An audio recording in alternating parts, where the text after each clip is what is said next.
आप देख रहे हैं श्वेता दर्पण न्यूज, सब पर पैनी नजर। कमलनाथ ने अपने ओएसडी प्रवीण कक्कड़ को दिलवाया था बिजली कंपनियों में ठेका।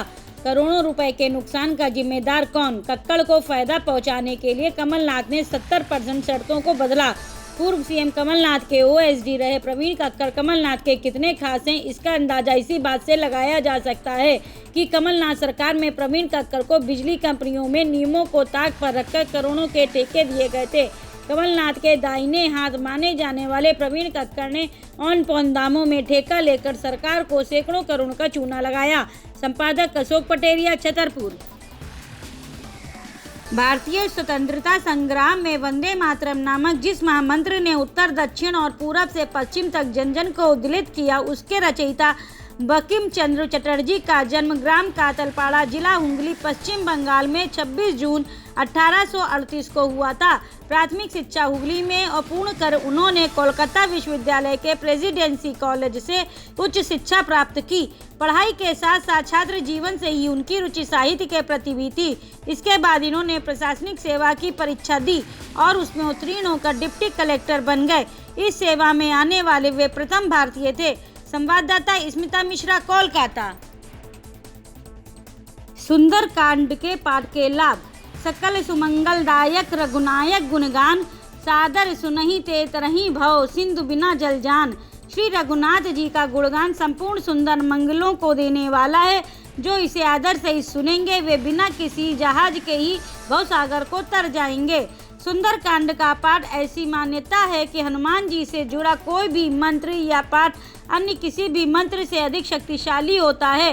हनुमान जी अपने भक्तों को उनकी उपासना के फल में बल और शक्ति प्रदान करते हैं। सुंदर कांड में भगवान राम के गुणों को नहीं बल्कि उनके भक्त के गुणों और उसकी विजय की बात बताई गई है। सुंदर कांड का पाठ करने वाले भक्त को हनुमान जी बल प्रदान करते हैं। उसके आसपास भी नकारात्मक शक्ति भटक नहीं सकती।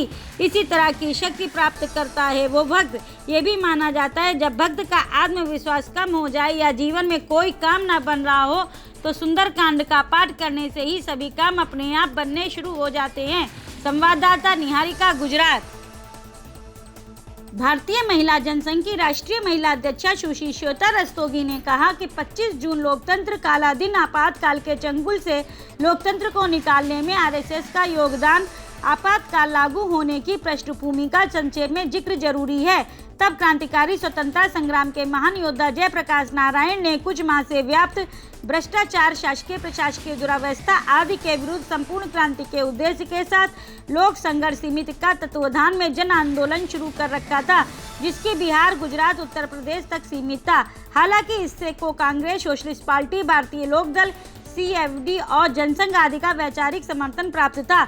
तब इस आंदोलन को देशव्यापी बनाने की जरूरत महसूस करते हुए एक वरिष्ठ कांग्रेसी नेता कृष्णकांत ने जनसंघ नेता अटल बिहारी वाजपेयी से कहा कि वो इस संघर्ष को सक्रिय समर्थन देने के लिए आरएसएस नेताओं को राजी करे, क्योंकि ये आदेश केवल आरएसएस ही संगठन पूरी कर सकता है।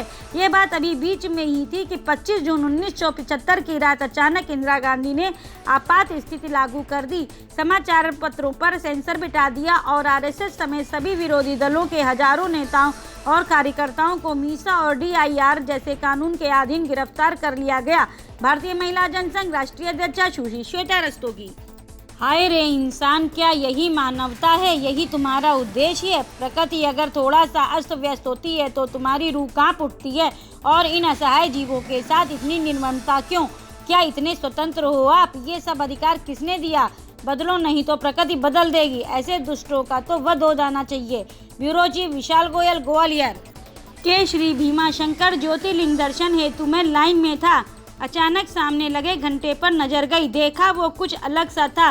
दर्शन के बाद उत्सुकतावंश उधर भी गए। वो घंटा महादेव गर्भ के ठीक सामने एक छोटे से शनि मंदिर पर लगा था।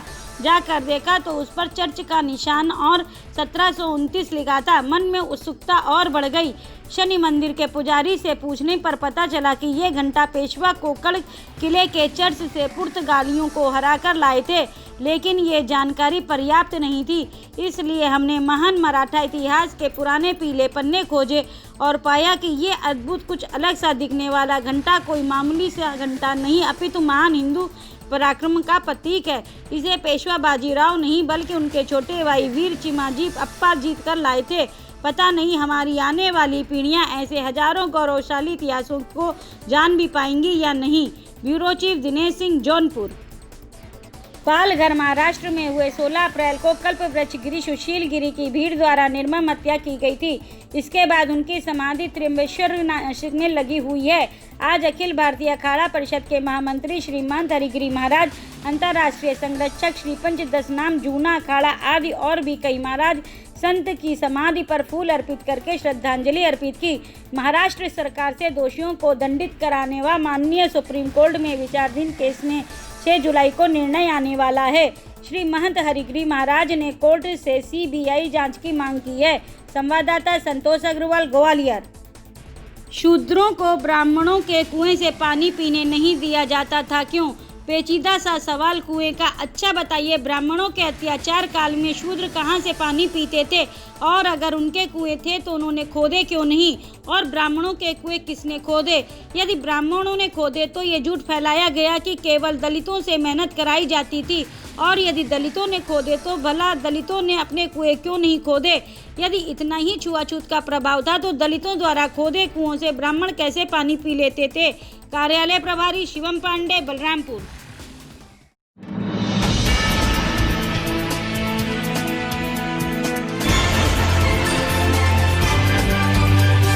आप देख रहे हैं श्वेता दर्पण न्यूज, सब पर पैनी नजर।